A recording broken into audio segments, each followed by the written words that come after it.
Hi, welcome everyone. My name is Elsa Soro. I am a lecturer and a researcher. I work in Ostelea and I welcome all of you to this new session of the so-called Turismo a debate. This session will be run in English, but of course comments and questions in Spanish are more than welcome. The three of us speaking today, we are all three Italian, but we can speak Spanish. So, I'm profoundly pleased to run this new session within the tourism leader lobby cycle of conferences. Today the talk the contents will be much more academic than the previous session. So to offer to all of you, both student or professional or friends, a complete vision, not just of tourism as a sector, but also tourism as a cultural and meaningful social phenomenon. I am extremely glad to have here today two excellent scholars, Mr. Massimo Leone and Miss Cristina Voto, that are also friends and colleagues, that they're gonna offer two inspiring talks about the meaning of travel or not to travel nowadays, these days, and about the meaning and the meaning transformation of space and urban space.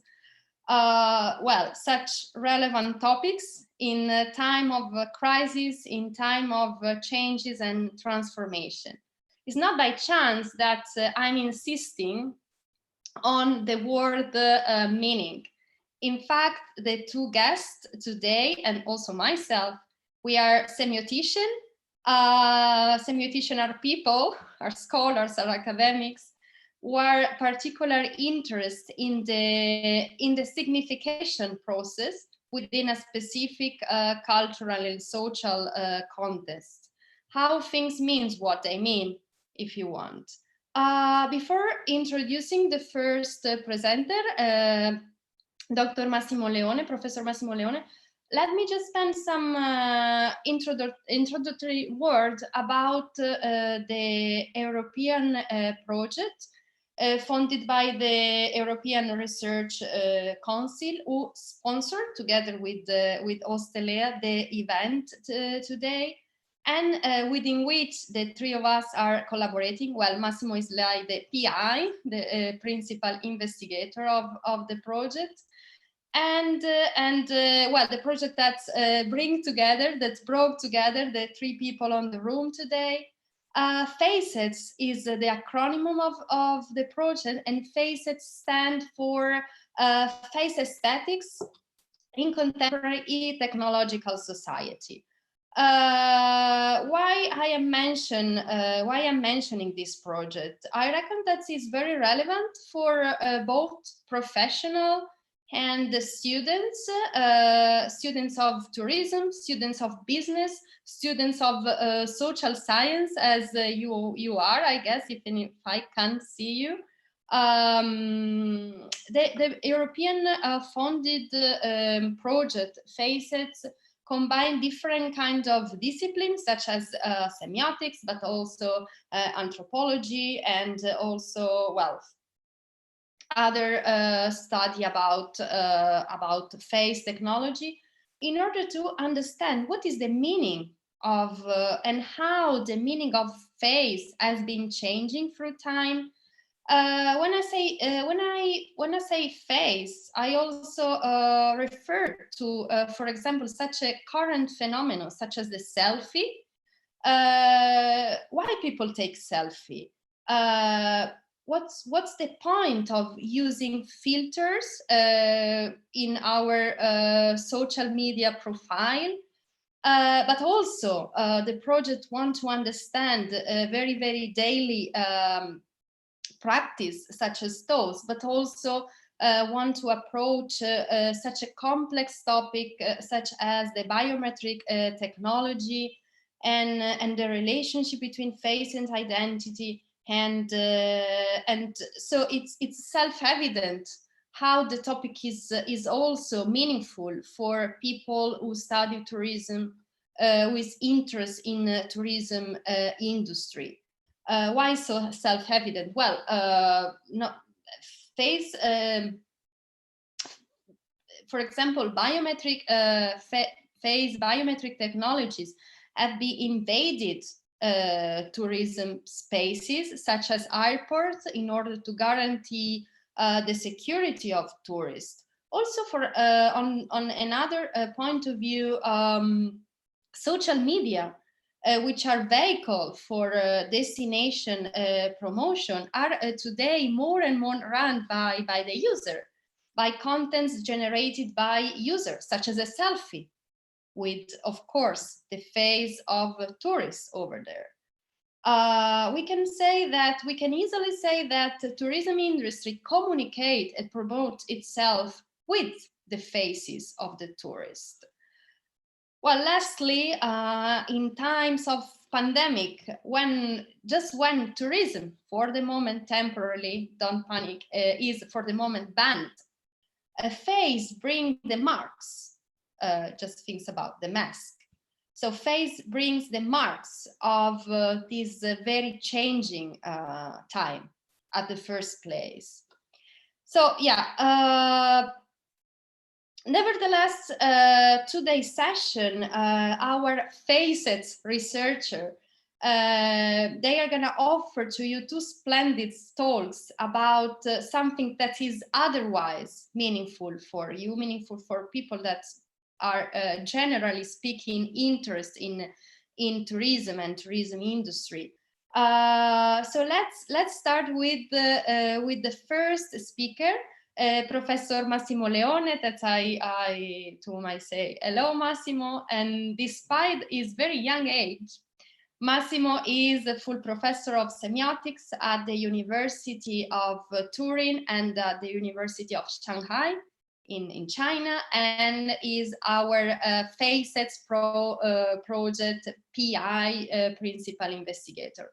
Massimo has published several books and paper with the most prestigious academic publishers. So I can't really mention all these academics' merits. So I decide not to mention nothing. Just let him speaking and let him offer to us his very inspiring talk about how his travel or not to travel during the current pandemics, but also during previous confinements. This is something that is very rare to us, but what is happening probably had happened before. So Massimo, the floor is yours. Thanks for being with us today, and I'm very, very thrilling to hear your talks too.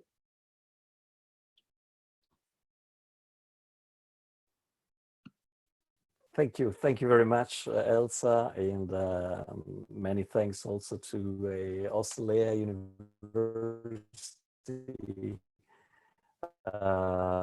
in Barcelona and Turismo. So professionally, it's a pleasure to share the floor with Cristina Voto. I hope that my video and my voice pass through quite well.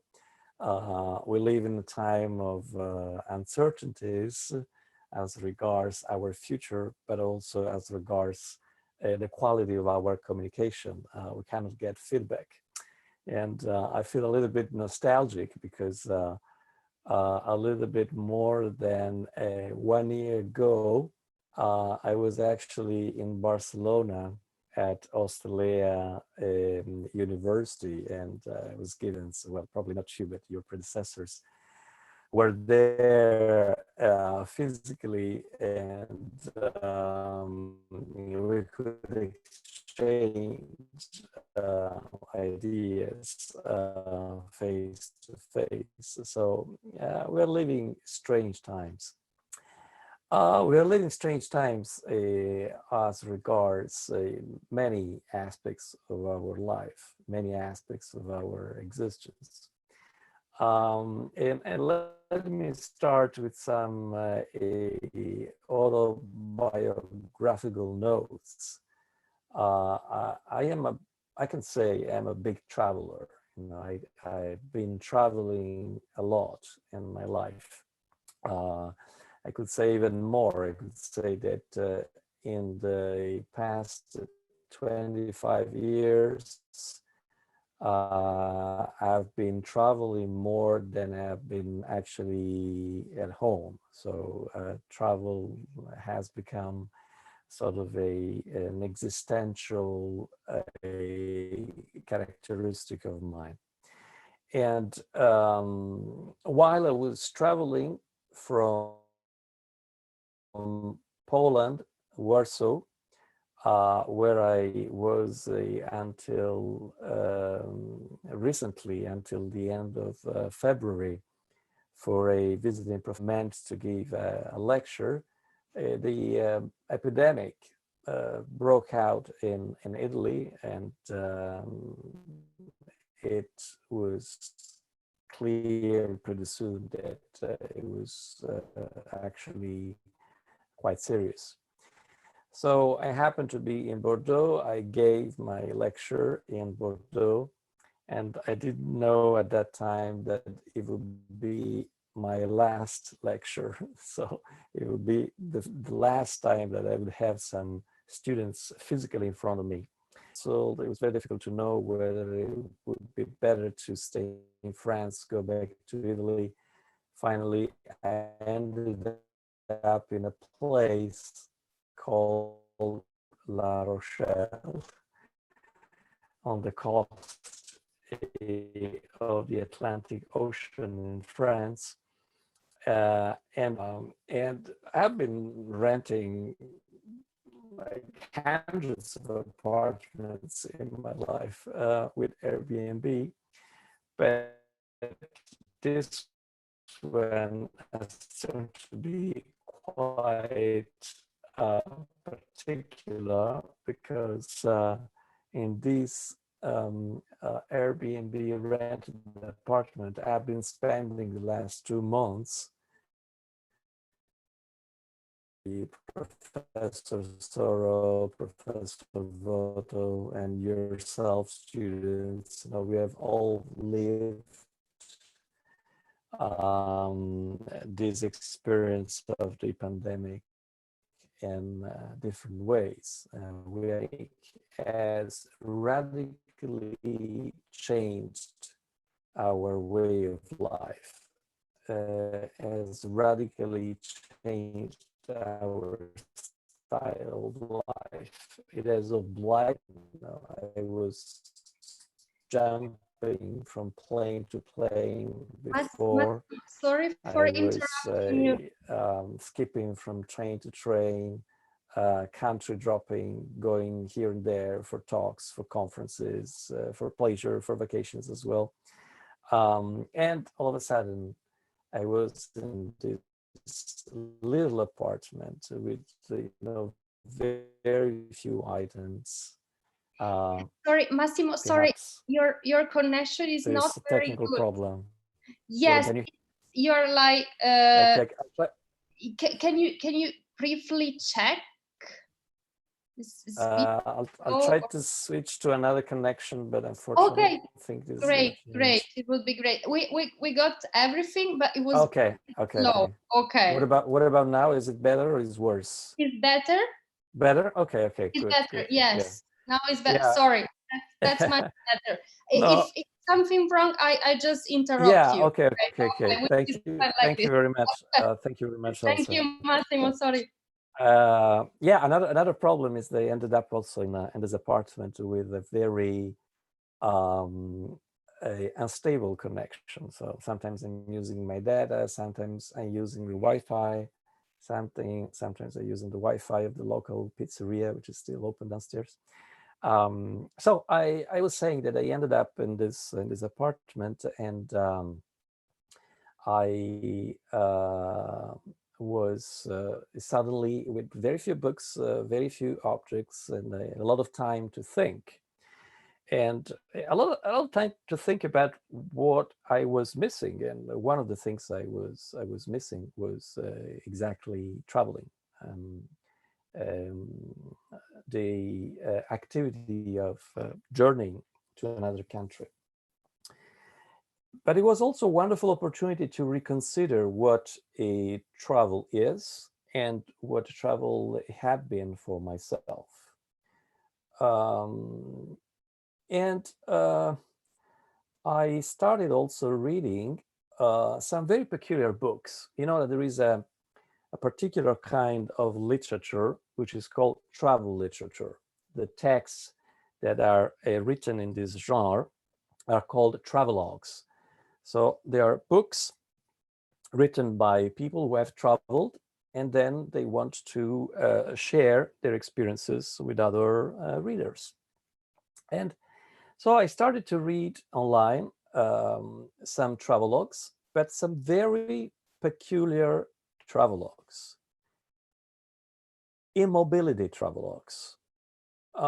Usually travelogues are about people who go to exotic places, who explore adventurous areas of the world, and then they go back home and they write about their experiences. And these experiences are astonishing for their readers. But there is also a particular genre. So let me share some book covers with you. Let's see if everything goes well here. So you should be seeing now my PowerPoint, which is entitled Traveling at Home. And the first slide I would like to show you is actually a book that was published many years ago in 1630 or 1631, and it was published in Turin. Turin is a city that myself, Elsa, and Christina have in common. You know, we all share the fact that we work for the University of Turin. So this book was published in Turin and was published also by a guy called Gianfrancesco Fiocchetto. Now, people of Turin know a street in Turin, which is called Via Fiocchetto. And Via Fiocchetto is usually associated with the fact that there is an Arabic cultural center there, and there is a hammam, so a place where you can go and enjoy the typical Arabic Muslim experience of the hammam. Nobody actually knows who Gianfrancesco Fiocchetto is. I didn't know it either until a few weeks ago when I came across this book, and I realized that actually Fiocchetto was a doctor, and he earned himself the nickname of Dottore della Peste, Doctor of the Plague, because he was the most famous doctor fighting against the plague that ravaged Turin in 1631. And it's a fascinating book because if you read it, you can find so many points of contact with what is happening nowadays. You know, of course, it's not written with the scientific knowledge that we now have, but there are interesting passages. You know, there is a passage on the signs of the plague, you know, what can be considered as something that tells you that the plague is coming. And so it's also a semiotic book from a certain point of view. And Fiocchetto also writes about another character in Turin history. His name is Bellezia. Bellezia is the name of another street in Turin. And again, you know, nobody knows whose this street is named after. But actually, Bellezia was a mayor of Turin at that time. And he became a hero because all the noblemen and all the aristocratic people living in Turin, including the royal family, left Turin in 1630. And they went up to the hills, they went to the countryside, but he stayed. He actually stayed to fight the plague together with Fiocchetto, together with the doctor. And Bellezia, the mayor, got sick. He got the plague. And but despite the fact of being sick, a little bit like Johnson, you know. Despite the fact of being sick, he actually continued to govern the city during the plague. And then he got better, he was healed, and he lived a reasonably long life until he finally died when he was 70. And he was buried in a church in Turin, which is called the Church of Santi Martiri, you know, the Saint Martyrs Church, which is in Via Garibaldi. You know, so this nostalgia of Turin. Well, in that church, another very famous person is buried. His name is Joseph de Maistre, or Joseph de Maistre, who was a philosopher, a reactionary philosopher, who was active toward the end of the 18th century, beginning of the 19th. And this philosopher was from Chambéry, that is Savoy, very close to Turin, across the border, which is now the border with France. And why am I telling this story to you? Because he had a brother, and this brother was called Xavier de Maistre, or Xavier de Maistre. You know, there are two different pronunciations. And he also was very often in Turin. He was a soldier. He had a very adventurous life. But once, when he was in Turin, this Xavier de Maistre, engaged in a duel, you know, with a sword, with another soldier from Turin, from Piedmont, and he won. He won the duel, but at that time, duels were forbidden. So what happened is that he was confined in the citadel, which is the place where soldiers would stay in Turin. There is still the citadel in Turin, la Cittadella. He was confined in his own room for 44 days. So now it starts to, you know, ring a bell, to sounds like a familiar experience. And to be honest, I had never read this book before. So I thought, well, this is the perfect book because I'm confined too. I also must stay in my own room for I don't know how long. And so let's see what this guy is writing about his experience.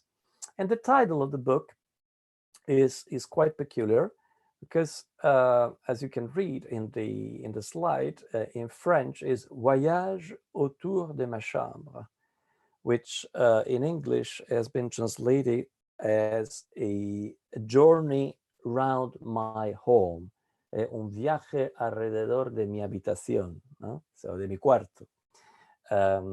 So it's a very strange title, isn't it? It's an ironic one. This book was extremely popular. It was sold in many copies. It was republished. It was translated into many languages. It's not a big book. It's a short book, and the author was very young. He was 27 when he wrote it, and it became a bestseller. But why did it become a bestseller? Because actually the author did something that was pretty revolutionary for that time. You see, well, I don't know you, I cannot see you and I don't know who you are, but I suppose that being young students, you have been actually traveling, you have been traveling at least through your country, maybe throughout Europe, and maybe also from Latin America to Spain. And so you know that traveling, it has been a very central activity of human beings in the 20th century, and it has been increasingly key to young people, especially after the 1960s on. Young people have had more and more resources to travel on their own, and an entire economic system has been built around the idea of let young people travel extensively and intensively around the world, especially in the so-called digital era. we are all children of Ryanair. We are all children of the system that Ryanair used to let us travel very frequently here and there in Europe, paying uh, little money, especially if you compare it with the money that was needed to travel by plane just 2 decades earlier. I'm talking about Ryanair, but then other companies then use the same system. But we are children of Ryanair. We're also children of Airbnb. We are all also children of TripAdvisor. We are also children of all these platforms, digital platforms, that allow us to organize our journeys very quickly and also to do it in a quite an expensive way. Booking, the fork, you name it. But before, traveling was not such a widespread experience. Traveling was actually for a few people. Traveling was for artists, for instance, from the Renaissance and especially the 17th century on, that would go from France or other countries to Italy in order to see Rome, to see Florence, to witness the big and important masterpieces of Italian art. And then it became an activity of wealthy people, the so-called Grand Tour, which somehow gave the name as well to the activity itself of tourism. So people who are affluent with a lot of money would go on this tour and see exceptional things, marvelous things. And then they would relate them back home. They would write books about them. They would paint, they would like draw and so on and so forth. So when Xavier Demaitre published this book, traveling was not a normal, everyday, banal experience. It was an exceptional experience. And so what this author did was pretty revolutionary because he thought, okay, I must stay confined in this room for 44 days. What am I going to do? I'm going to be so bored. I'm an adventurous person. So what he realized, and that was a great idea, and I think it's a great idea for you as well, and for us all, is that travel does not actually depend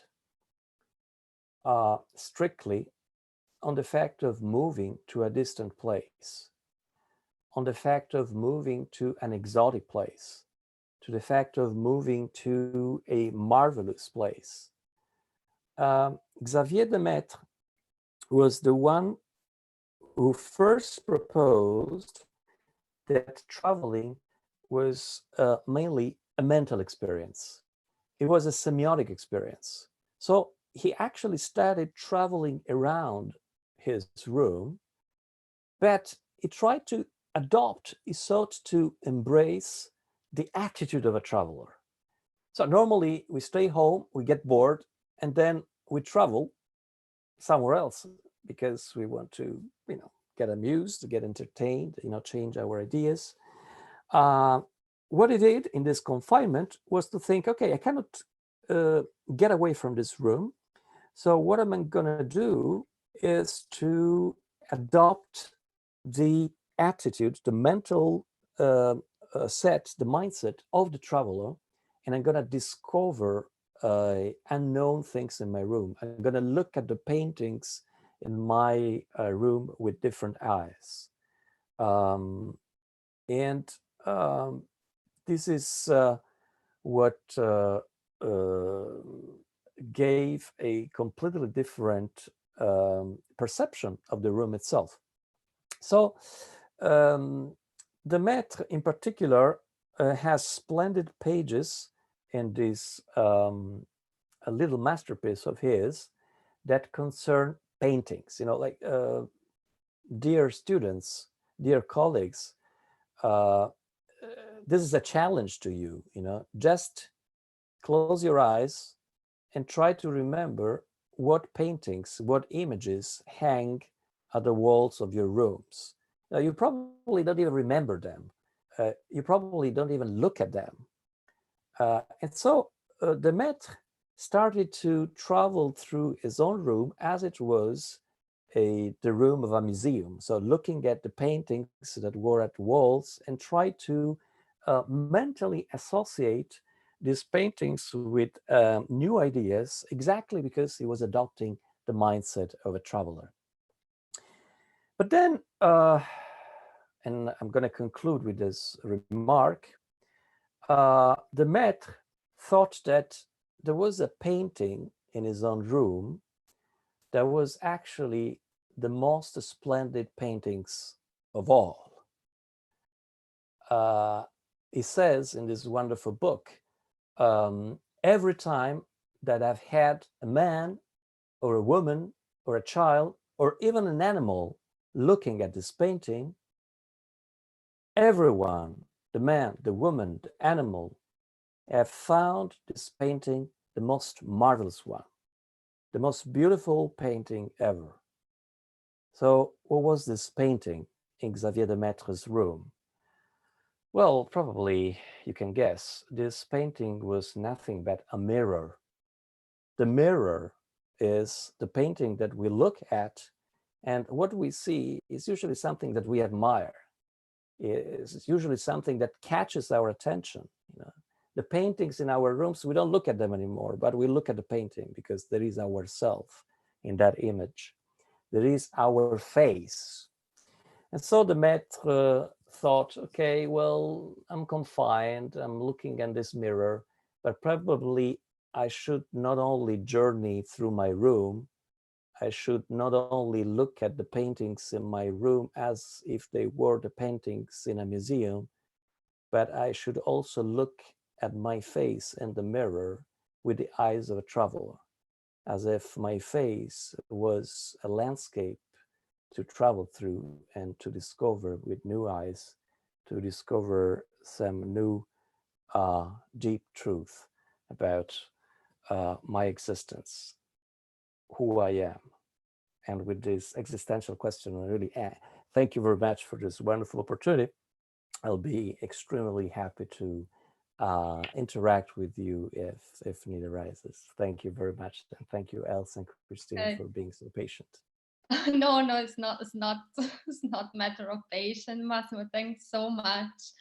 I have to say, you made me nostalgic, nostalgic about touring. That I also miss a bit, and also nostalgic of Ryanair. We mock Ryanair all the time, and now we end up missing it. So yeah.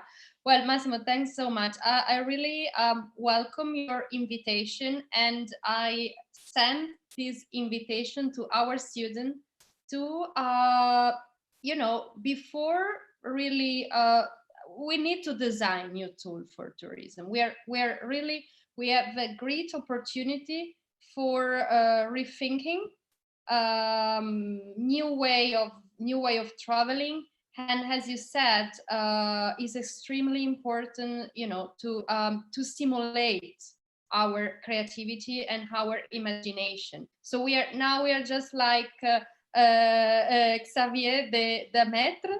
We are confined in our room, but it's from our room that we have really to be extremely creative, because people won't stop to travel. We want, of course, and our students want. And I really sent to them the invitation, to really start with with their creativity, with their imagination, thinking that's what happened before, but we're still there, and we are very willing to do it again, but maybe with a new mindset, as you told, Massimo. So thanks so much. That was very inspiring. Maybe afterwards, after Christina talks, we can have a little debate about that. And well, now it's time for presenting our next last but not least speaker, Christina Vogt. I'm so happy, Christina, to have you here today. Christina and I, we met many years ago. We were even younger. in Buenos Aires. Cristina, she's young and cosmopolitan researcher. She has been living in Argentina and in South America for many years. Now she came back to Italy and to University of Turin for joining Facets project. Cristina, she's a semiotician. She's a reference in South America for semiotics, but also she has been a curator. She's a person that has a lot of knowledge also in art and contemporary art, and she has been in particular the curator of the Bienal de Imagen and Movimiento in Buenos Aires. So I really expect Cristina's talk to be that inspiring.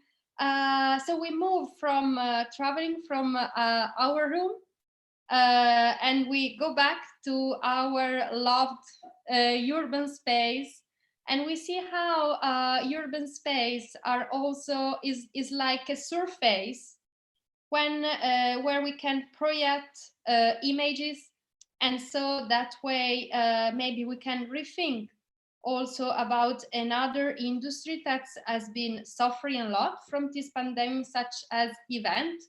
So we just let Cristina give some inspiring idea about how arts has reinvented urban facades, and that could be really, I'm sure it will extremely inspiring for rethinking a new way of bringing together, of being together in our loved and very missed urban space. Thanks, Cristina Voto, to be with us today, and that's all yours. Thanks, Elsa, for the really generous presentation, and thanks to Ostelea for the invitation. And really thanks to Massimo for the really inspiring and beautiful talk. I hope my talk will be well received too. And the proposal is to think about surfaces, as Elsa already said, both screens and urban facades, as a place where to reimagine contacts and relationships, and therefore public events in the post-colonial era, because this is what we deserve. Through the analysis of some artistic piece by Chantal Ackerman, Werner Herzog, and Jenny Olzer, and JR, screens and facades are conceived as a stratification of materiality that can protect while projecting a public intimacy. So let me share with you my presentation.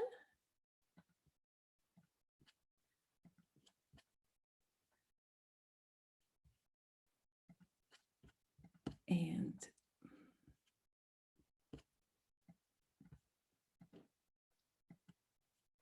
here it is, yes. Finally, I will present also two study cases in contemporary event cultural system in Berlin and Paris, where screenings are organized by local enterprises and collectives on urban facades, redefining the meaning of screens, buildings, cinema, and by bringing together local communities at a time of isolation through the power of film.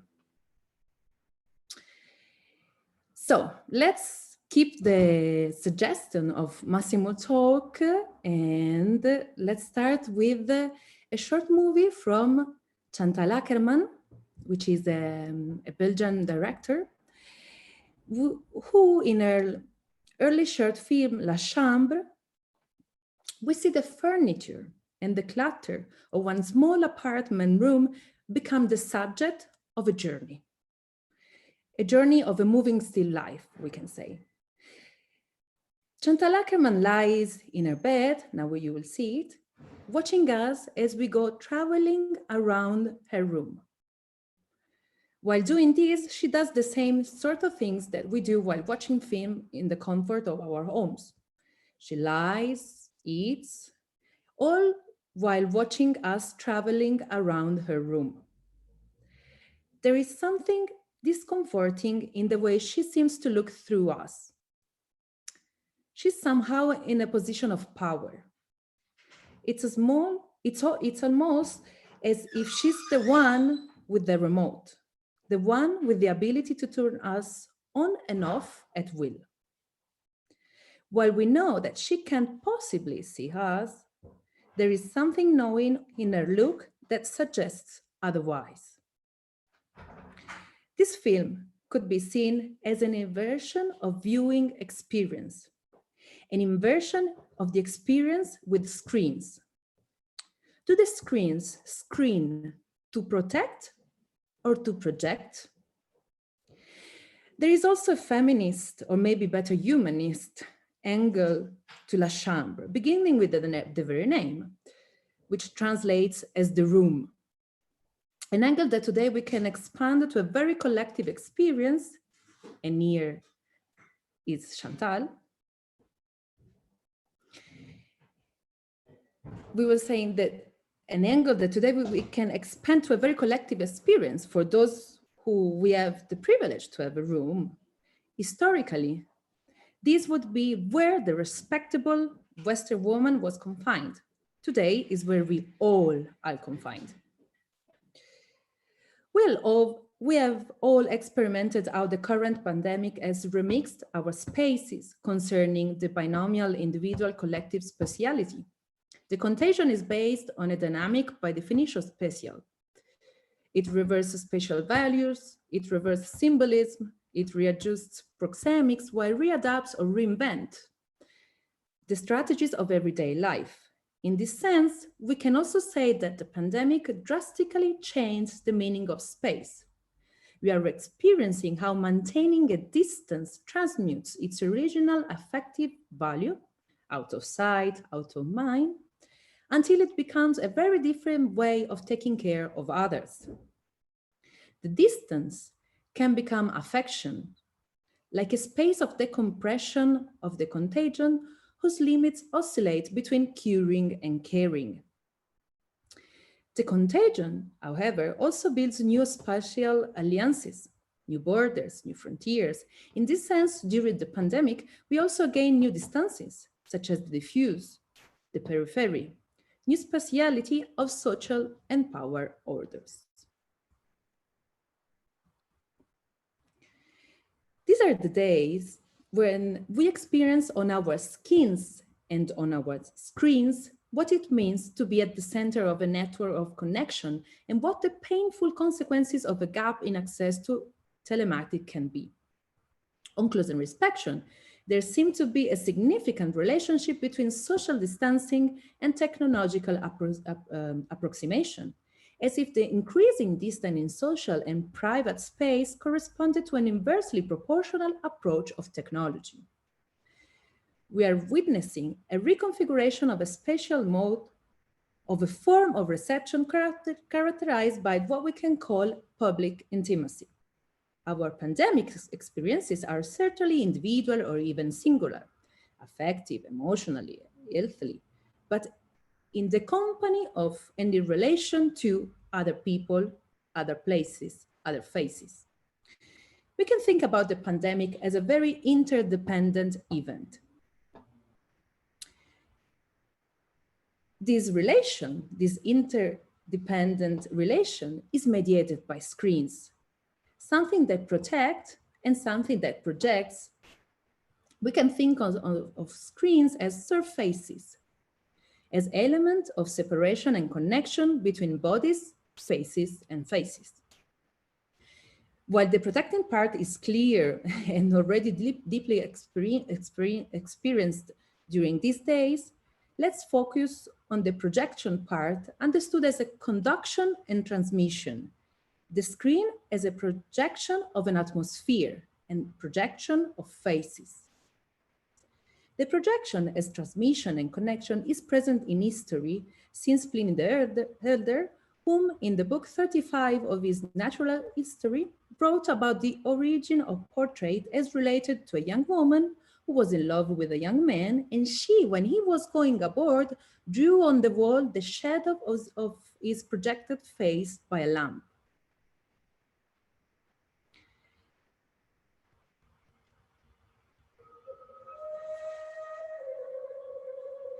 Another powerful example is the one showed by Werner Herzog in his stunning 3D movie, Cave of Forgotten Dreams. Let me just please turn a bit off the volume because it's really not important for this video. Herzog shows some Paleolithic paintings that intended to create moment of shared collectivity around projected lights. The hypothesis underlying the archaeological research is that by means of certain lamps that projected light in a peculiar way, and by the graphic proposal of the incision on the paintings, these served as an animated show to transmit the myth that forged that community so far away in space and time. And here you can see one of the examples. From these standing points, my proposal is to think about screens in the double meaning of protection and projection as surfaces, as a material that connects different forms of representation, starting with our bodies and our rooms, of course. In this virtual age in which everyone seems to believe that a relationship with physicality and materiality has ended, I see instead a reinvention of materiality through an haptic visuality, where the screen can be rethought as a fabric that not only filters the light, but also has the possibility to keep inside itself a story, a memory, a density. In her beautiful book, Atlas of Emotion, Journeys in Art, Architecture and Film, Giuliana Bruno says, and I quote, "As the Greek etymology tells us, haptic means able to come into contact with. As a function of the skin, then the haptic, the sense of touch, constitutes the reciprocal contact between us and the environment, both housing and extending communicative interface. But the haptic is also related to kinesthesis, the ability of our bodies to sense their own movement in space. Developing this observational logic, the haptic is considered to be an agent in the formation of space, both geographical and cultural, and by extension, the articulation of the spatial arts themselves. Emphasizing the cultural role of the haptic, it develops a theory that connects sense to place. Here, the haptic realm is shown to play a tangible, tactical role in our communicative sense of spatiality and motility, though shaping the texture of habitable space and ultimately mapping our ways of being in touch with the environment." Quotation ending. So my idea is to reflect from the skin to the screen. It is an overall rethinking of the material relations that passing through the surface discourse. I am therefore interested in an idea of body in a broad sense, which allows us to think of matter as something widespread, which does not only belong to the human subject. Precisely for this reason, matter and materiality are not even just the organic, even if we can learn a lot from the organic, from the plants, from animals, from the environment. Materiality is the relational modality with which we know the world, we know objects, we also know spaces. Space is not looked at, it is felt through this sensation of hapticity. Materiality is a system of relationship which has always been mediated. We mediated with the surface of our skin. We were born mediated and mediatized, and our relationship with this kind of materiality is transformed. In this historical moment, it is particularly linked to technology and screens. If we now communicate through touch screens, on which everything passes, our memories, our photographs, our communications. It means that this is a transformation taking place on a fabric of a technological matter that is part of our life, of our everyday life. Of course, this kind of relationship with the world began to be mediated technologically well before the contemporary. It is a transformation that began in the era of technological reproducibility, citing Benjamin. What I think has changed, and in this sense, there is also several publications of Professor Leone, is that before all this mediation dimension could be seen. Now everything becomes more and more invisible. The processes are much more mysterious and difficult to understand. How is that this thing you carry around has everything inside and can transmit it to the outside? It is clear that in the post-corona era, we will have to think about system, about how we systematize each other's. Of course, content is important too, but the way it transmits and conducts through thoughts and feelings, in my opinion, it's the very important reason of a reflection. This is why my proposal is to rethink about screens as technological surfaces of mobility and immobility. The surface is material in the very sense that is a place of relationship. It allows contact. The idea that in the relationship in general, you pass through the tactility of the surface is very important. We think of the skin, the first surface, this material of which our body is made, which surrounds it, and at the same time puts it in relation to the world. It is also through the skin that we have our first contact with ourselves, with our subjectivity, but also with outside the world. Our first relationship with the world is through the surface contact. In the surface takes shape a stratification, a layering, and the contemporaneousness of different modes. Now I would like to show you different artistic pieces from different artists that really shapes this layering. Let's start with the Mexican photographer, Tatiana Parcero, with her work, Cartografía Interior. She is really underlying what the relationship between the surface and the screen and the skin.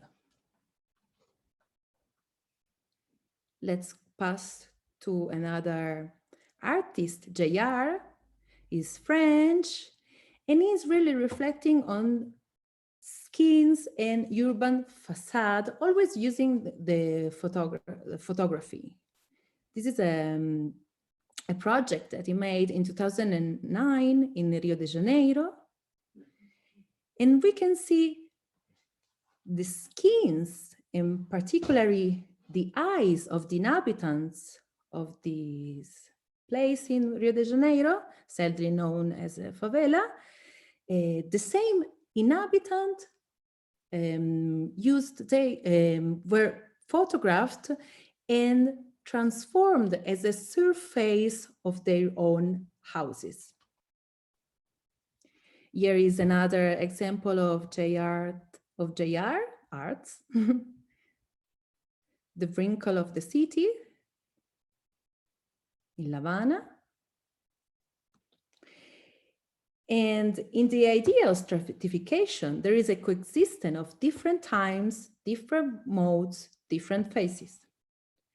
And on the other hand, stratification as the coexistence of different modes and processes of thought in the same space is a fundamental idea for reflecting on the individual and on arts, but also for thinking about the role of media and the role of urbanism while mapped by moving picture. And I would like to show you a project of Jenny Holzer. She's really famous because she made this huge mapping in urban landscapes. Now we can see what she made last year in September in the Guggenheim in Bilbao.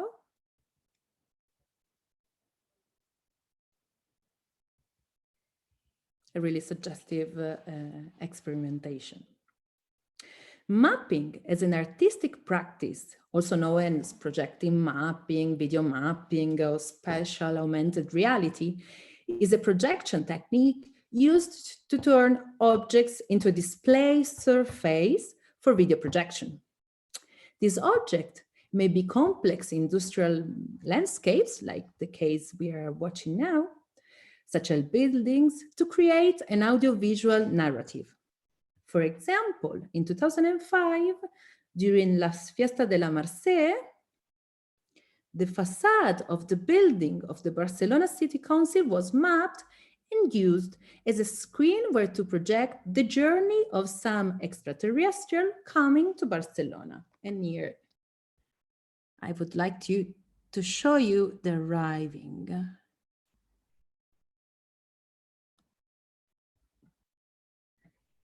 Which is here.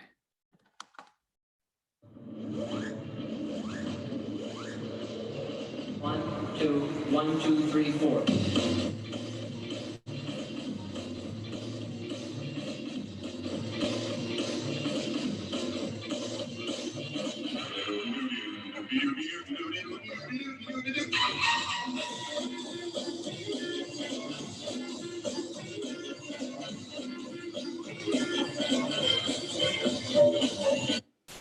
Okay, but that was a public event in a time of no confinement. So how can we use screens and surfaces now? In the cities, we are surrounded by surfaces, starting from those of the buildings. The relationship between private and public is fundamental in the construction of the city, and in the construction of the architectural object of which cities are made. Buildings and facades played a role over the centuries as a divider between interior and exterior, between private and public space. Originally, in fact, it was a screen, a biombo in Spanish, that was placed on the windows or inside the house with the function of creating areas of privacy.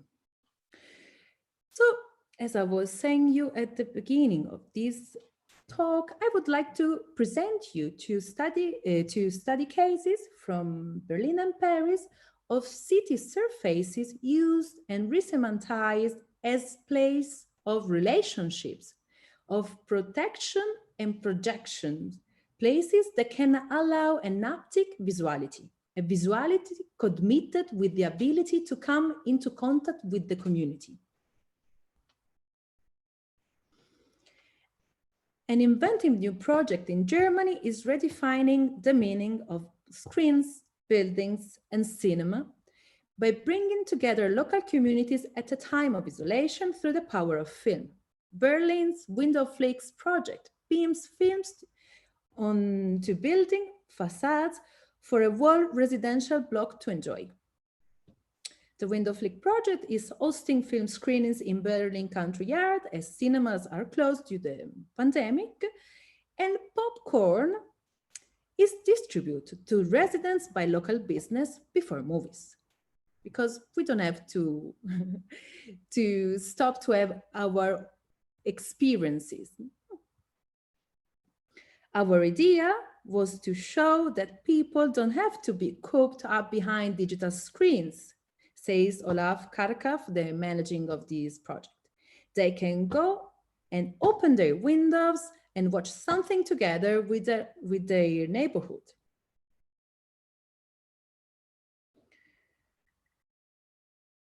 Berliners can drop an email to the organizers and ask the cinema to come to them. The only requirement is that the movie lovers live in a block with at least 20 apartments facing the same blank wall. In Paris, also a team, or maybe better called a collective team running La Clef Cinema, started to project movies onto the wall of the apartment building in the area. We could feel a desire in the neighborhood for some sort of event because there is nothing left, the streets are empty, it is very sad, said the organizers. The La Clef team took pains to engage the local community in its initiative. The titles to be screened each week are chosen in consultation with the neighbors. The La Clef Cinema officially closed its doors in April 2018, but the owners plan to sell the property. But since September 2019, the building has been occupied by an association of cinephiles and independent movie makers. The occupiers, the collective, are now organizing the screening and opposed to the sale to ensure the building continues to serve as a cinema. Maybe we can imagine and hope that from the lockdown experience, the neighborhood can start to value their urban space as a participant and collective space, but this is another story. So I stop here and I thank you. Muchas gracias.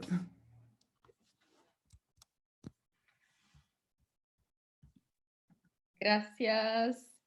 Gracias, Cristina. Thanks so much, Cristina, for giving us hope. Basically, now I really feel hopeful now. Yeah, that was wonderful. That was wonderful.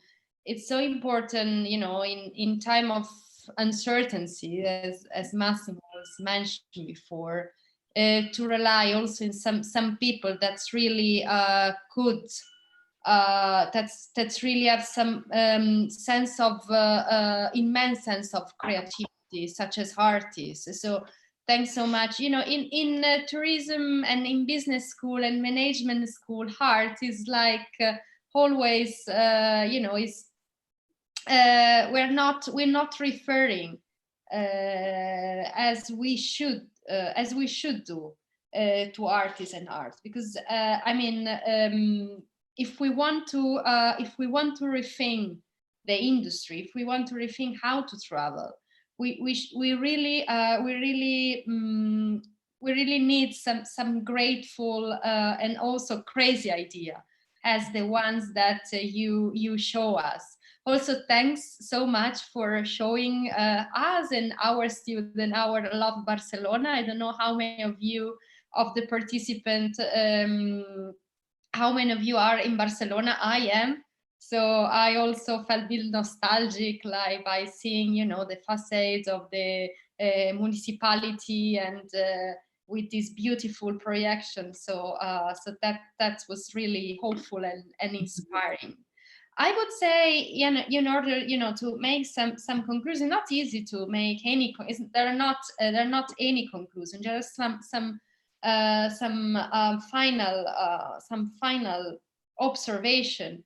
I think that the two of you, the two guests that we have today in this virtual room, touch upon a very, very fundamental point, which is the possibility of relationship in isolation. So the possibility of relationship with the place, with the first talk by Massimo, like traveling from my room, okay? So the possibility to get in content into space, just, you know, to with a mirror, by mirroring ourselves in our room, and the possibility of being together because we are simultaneously watching the same movie projected, you know, in a urban facade. So these are example of the fact, the simple fact that being together in isolation is still possible, and it's really up to us to decide, you know, to which extent we want to be alone, because it's really time to reinvent. And to restart with, you know, the space we have, the urban facade. We have balcony, we have squares. So why not to be together in the square by being isolated in our room, in our home. So, well, I just have a question for you, Cristina. As you mentioned in your first example, this was so inspiring. This little travel in Chantal room, and you mentioned some gender perspective on this experience of the intimate space of the room. So what's your idea about, it's enormous question, I just want to know your opinion about that. Do you think is it possible to have, for example, a urban a gender and a feminist design of urban space, if we really now we are in the moment when we could reinvent the design and the meaning of urban space? So is it a gender perspective possible? Is it a feminist perspective possible? Sorry, it's a big question, just but I know you know, so I will try. I will try, and maybe I will switch to Spanglish because English is not please. Muy bien. Muy bien. Si es posible, voy a hablar Por directamente favor, en español. claro. Lo del inglés ha sido porque somos cosmopolitas, pero... No, además porque como la pregunta también es tan compleja, pero a la vez la siento como muy apasionada, entonces me gustaría tener también Por favor. una posibilidad El idioma del corazón. Bueno, yo creo que, bueno, para empezar desde Chantal, que bueno, es una artista que aprecio mucho porque ella tiene también como una capacidad de trabajar con cuestiones muy, muy simples y que un poco también trascienden grandes debates de género, como por ejemplo es esta idea del cuarto propio, ¿no? Que también es un tópico que atraviesa la literatura feminista, desde Virginia Woolf, pero también desde otros ejemplos anteriores incluso al siglo XX. Entonces, claramente la habitación es un lugar de confinamiento, pero no es un lugar de confinamiento solo de la mujer. O sea, sabemos también que las niñas, o los niños y las niñas tienen su lugar de confinamiento en la habitación. Todas las veces que pasa algún tipo de, ¿cómo decir?, de macana, es ahí a donde tienen que llegar. Bien, entonces, empezando por esta pequeña, ¿cómo decir? Por esta pequeña experiencia, ¿no? De estar en una propia habitación y desafiar la mirada hacia afuera, que es un poco la propuesta de Chantal. Yo creo que hay una gran posibilidad de pensar también que una mirada feminista es una mirada que nos habla a todas y a todos y a todes. O sea, que conocemos esa experiencia de confinamiento más allá de haber sido parte de un género percibido como femenino o transfemenino. Eso me parece muy interesante, como importante para subrayar.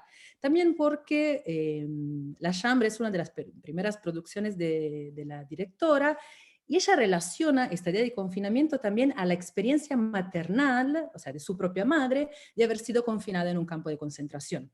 Entonces, hay distintos tipos de subordinaciones a las que nos presenta esta habitación de Chantal Akerman. No es solo la subordinación de la mujer en ciertas experiencias, en ciertos discursos públicos de los años 60-70, lo personal es público, ¿no? Recordamos ese grande moto de ese entonces, pero también es una subordinación que nos habla de los dolores, de las pérdidas que recién la generación de los años 60 estaba enfrentando, el genocidio nazifascista, pero también, si lo acercamos hacia nosotros ahora, es el confinamiento que conocemos. Entonces, ¿qué podemos aprender de este tipo de experiencia? Bueno, que que las subordinaciones, los confinamientos, llamémoslos como queramos, las situaciones dolorosas son situaciones que nos hacen interdependientes. Y yo creo que en este sentido sí es muy posible pensar en una espacialidad urbana que recupera algún tipo de sensibilidad, la voy a llamar transfeminista, para salirme un poco de este binomio que a mí me queda siempre muy corto entre femenino y masculino. O sea, yo creo que hay necesidad de ampliar esta construcción bipolar. Antes que nada porque, entonces, hay esta posibilidad de repensar la urbanidad, porque todos hemos experienciado qué es, en este momento, no estar en una posición de privilegio, aunque pensábamos de estar en una posición de privilegio, ya sea por la conexión, ya sea por la cantidad de metros cuadrados que teníamos, ya sea por la cercanía a los lugares de mercado o la lejanía, en fin, el reticulado, o sea, la retícula, el confluir de las experiencias a las que nos ha llevado el confinamiento, nos ha hecho un poco también replantearnos nuestras propias posiciones en lo doméstico y en lo urbano. Así que bueno, tal vez esta sea una buena ocasión para seguir pensando en todas las subjetividades que también cada individuo está llamado a responder. Bueno, me extendí un poco, perdón. Sí, no, súper bien, Cristina, muchísimas gracias. Realmente, bueno, primero, Cristina, aunque no lo parezca, repito, es italiana, no, no lo parece para nada, porque él realmente esos largos años en Latinoamérica ya es, creo que, Escuchan primero. ciudadana honoraria de Argentina, porque realmente tienes un acento súper autóctono de allá, con lo cual, bueno, aparte de eso, sí, es claro, casi que, como bien dices, no es tanto una perspectiva de género, es una perspectiva de repensar los privilegios, ¿no? Que digamos, desde una posición de privilegiada, ¿no? Realmente nos hemos visto quizás como embody, ¿no? Una posición de no privilegio, ¿no? El tema, ¿no?, de hoy, esa dicotomía entre moverse y no moverse, en realidad, más allá que la movilidad es una obligación, ¿no? Pensemos a los migrantes, pero también la otra cara de la movilidad son las personas, son los colectivos, son las poblaciones que no se pueden mover, ¿no? En ese mundo de los Children of Ryanair, ¿no? Como mencionaba Máximo, en realidad los Children de Ryanair eran unos privilegiados, ¿no?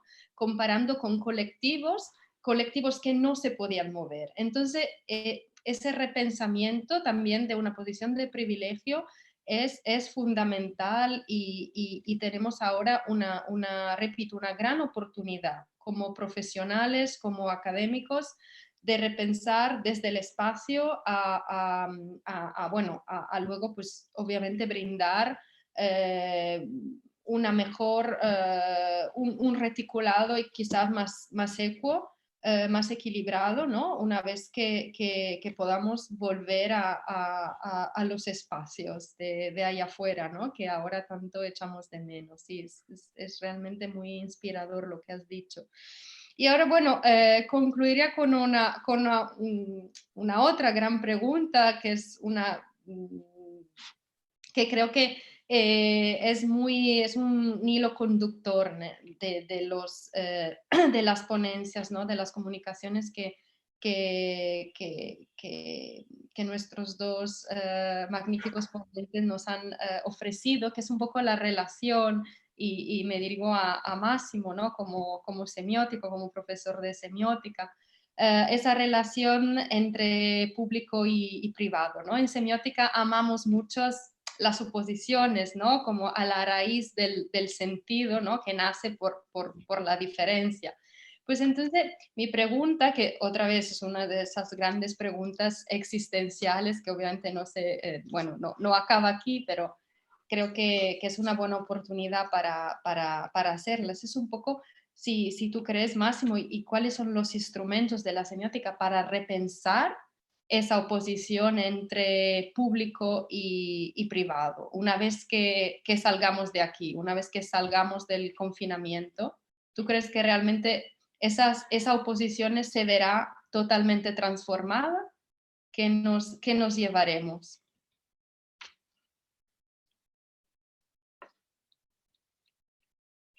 Micrófono. Yeah, English, Ok, English ahora or Spanish, Spanish or English? es igual, lo que tú quieras, Or Máximo. both. O otro idioma que tú sabes. I started in English, so I'll continue Okay, in good. English. Maybe I switch into Spanish Please. through the mid of my answer. Semioticians do not really think in a economic terms. So we are not called to give our opinions on the economic structure of society, although of course this has also semiotic consequences. So I would think about this opposition between the private and the public in semiotic terms. So what is private in semiotic terms, and what is public in semiotic terms? What is ours in semiotic terms, and what is everybody's in semiotic terms? What is private when we travel, for instance? What is that is only ours when we travel? What is it that we do not share with others? Well, from the point of view of semiotics, what we share with others are, let's say, habits, but also stereotypes, also preconceptions, also biases. So unfortunately, it must be said that when travel turns into a routine, it's not ours anymore. When we travel automatically because we just want to, buy the urge to travel that is actually sold to us, then our experience of traveling is somehow not very private. It is public, but it's not public in economic terms. It is public in the sense that we do not actually go back home with anything that is really ours. What we go back with is something that is owned by everybody, but at the same time is owned by nobody. And I think that has been a little bit a limit of our, pre-pandemic way of conceiving traveling as something that is simply sold and bought. Now, of course, there is an economy of journeying, there is an economy of traveling, there is an economy of tourism, especially, but I think we should rethink tourism as an experience that really enables us to go back home with something that is intimate, that is only ours. And this cannot happen if tourism is exclusively based on a surprise, as it has been since the beginning of tourism as a commercial activity, on novelty. Go there is a new beach, there is a new church, there is a new museum, there is a new exhibition. I think it would be good to think about tourism considering its deep etymology, which is something that has to do with a tour, with a going back, with a going into a circle.